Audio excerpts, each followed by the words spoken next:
Now let's deal with the clarinet. I'm going to use 2 licks from the Cosmo books. I'm going to use the blues scale lick for on the tonic chord, and I'm going to use the 2/5 lick for the 2/5 progression in the same tune, Take the A Train. And I cannot get over how amazing the internet is nowadays. I typed in Take the A Train and I wanted a slow version. So here's the slow version at 80 beats per minute and a really good backing track in the key of C. Because for sure on the clarinet, I don't have facility very good with these 2 licks. Here's the blues lick, sounds like this.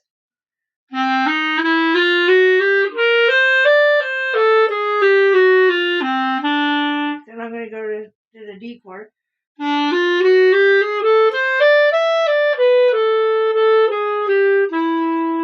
So I'm not super good on those yet, so there's that. Then the 2/5 one sounds like this. I'm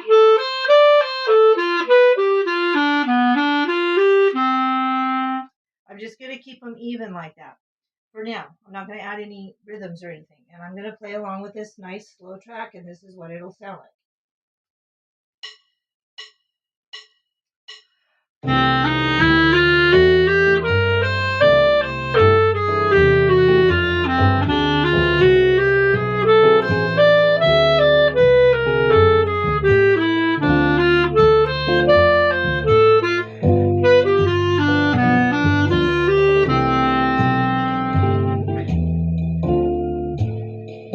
So see what I did there? I took those licks, put them over a tune. No, it's not an amazing solo, but it gets you started with having different licks that are in your vocabulary.